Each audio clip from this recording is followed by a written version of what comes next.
be discussing on how to use a table saw. It's quite simple, but can be very dangerous if you're not careful.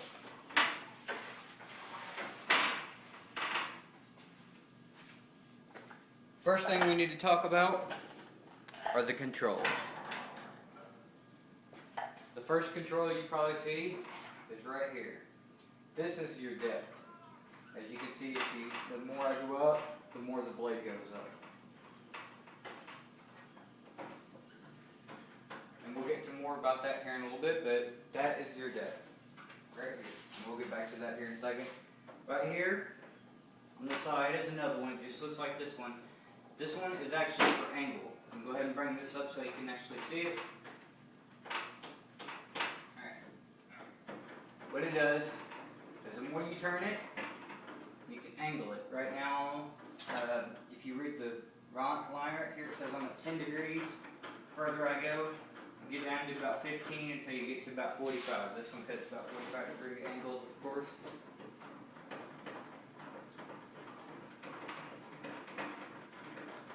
And then we'll get back to zero or standard, which is pretty much your straight cuts. Right here is your on and off button. You flip up to turn on. You push down to turn off. There's a reset button right here. And right here is your support. And your support, say you have a long piece like this. And you're, say you want to cut it through like that. You just want to cut off just about that much. But when you get to the other side, you can look through. I'll turn it just a little bit. Right here, there's only about 4 inches. And when you get to the end of this piece of wood, it's going to be sitting. For example, you're only going to have about that much. And it's going to, kind of have more weight. But if you have this out, by the time you get to the end of the piece of wood, especially if you have it out more, right here, it will at least hold it up enough to where you can manage it easier than if it was pushed all the way in. There's also other supports that you need to know about. I believe this one has it. It's right here. Many other models have it. They flip up and then they pull out support. That way, if you're cutting a board that's longer than your table saw, the tabletop, it will actually support that piece of wood. But if your particular model does not have one of these, then you will want to grab a friend, grab a something to support it with, because you do not want it to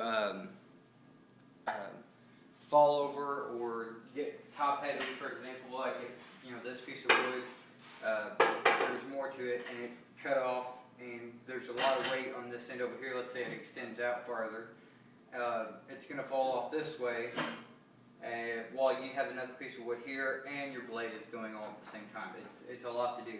So it's easier if you have a support, whether it be the one that it comes with, somebody else is helping you out, or you have to improvise. Regardless, you want to stay safe. One thing I want to say is before you even touch this thing, to get started, you want to have proper eye protection, whether it be safety goggles. In my case, I just use my prescription glasses. They work about the same.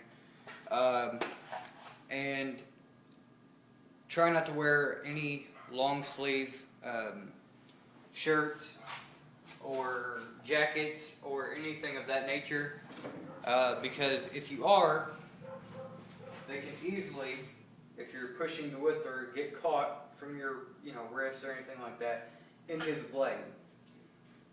If you must wear it or anything like that, at least pull it up to your elbow. That way you have proper clearance. It doesn't get caught in the blade. It doesn't pull your wrist down in there, thus causing injury to your extremities. So most of that out there.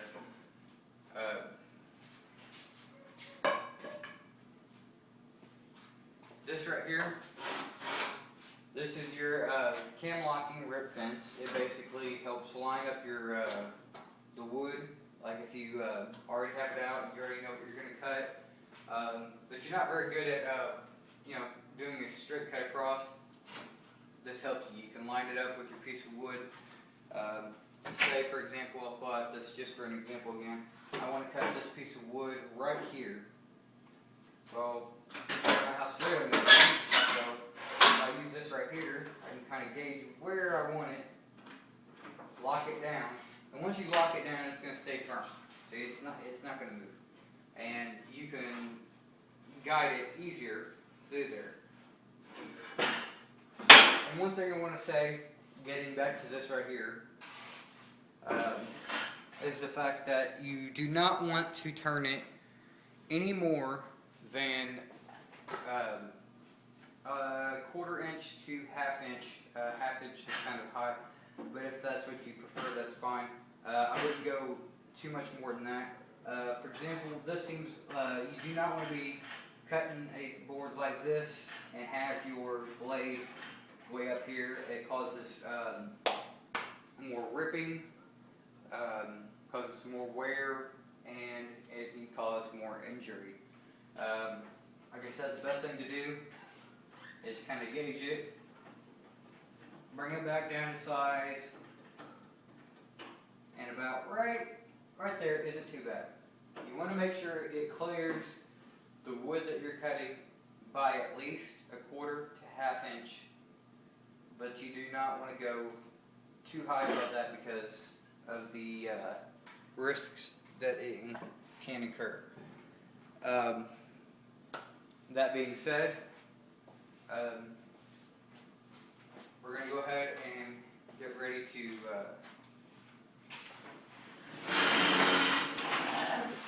cut a piece of wood.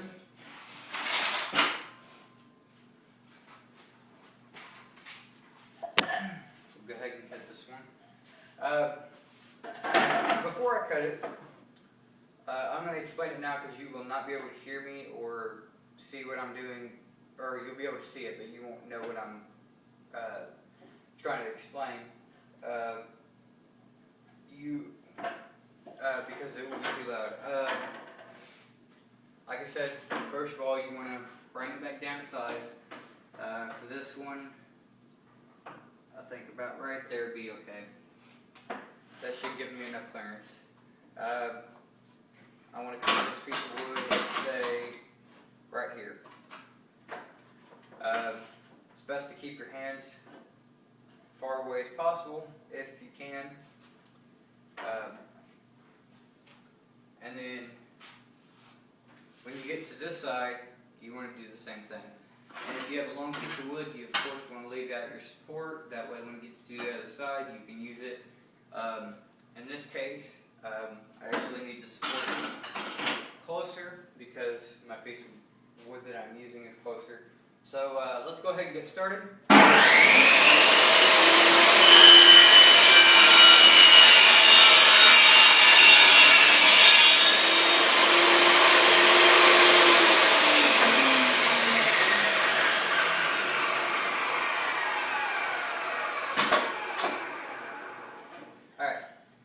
That's how you cut it. And that's how you use a table saw, and that's how you cut your wood.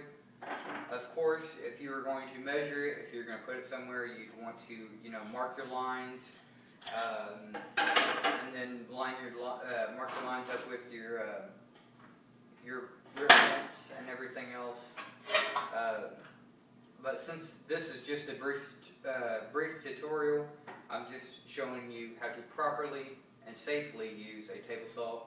I hope this was helpful, and I hope it was useful.